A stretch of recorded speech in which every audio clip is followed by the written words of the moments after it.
Closed doors, I'm a fool for your love.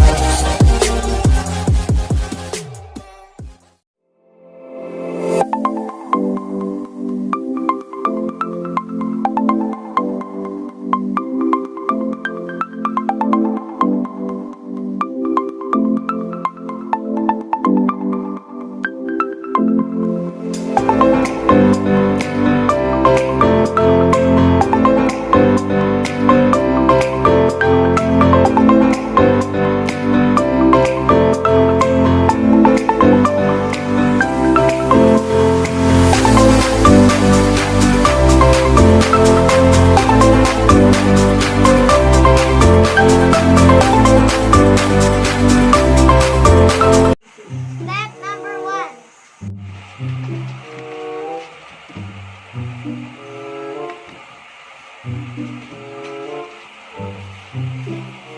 Step number 2. I-drain ang tuna.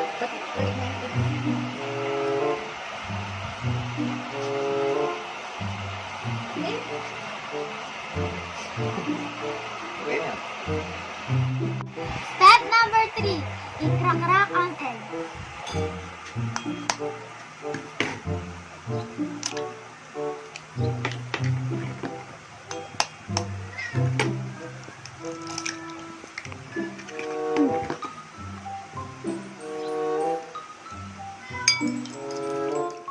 Habang hinihintay po yung luluto ang potato, hinanda na namin po ang mga ingredients. Ito po yung cheese, kanina hiniwanan na po.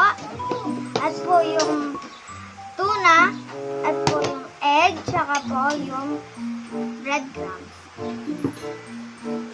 After 10 minutes, tapos na po naluto ang mga potato, babalatan na natin po.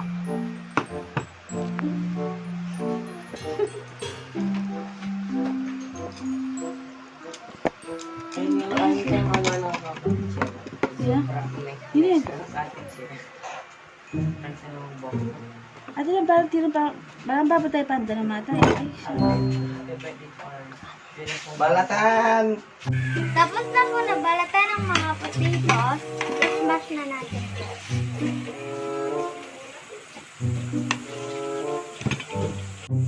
Tapos na po na-mash yung potato, i-roll na namin po. Kukuha po siya ng smash na potato, i-roll niya po, i-flat niya po, bibigyan niya po ng tuna, konti lang po, at isang cheese po.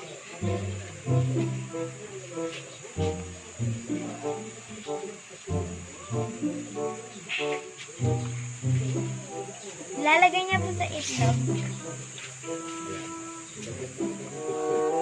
Bibigyan niya po ng breadcrumbs.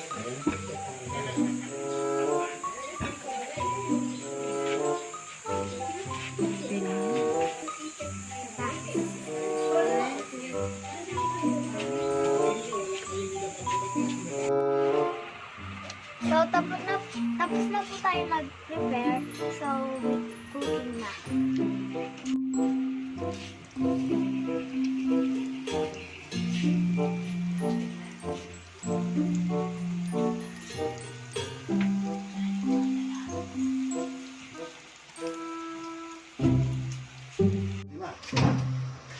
Tapos na po tayo nagluto ng potato chips in tuna ball.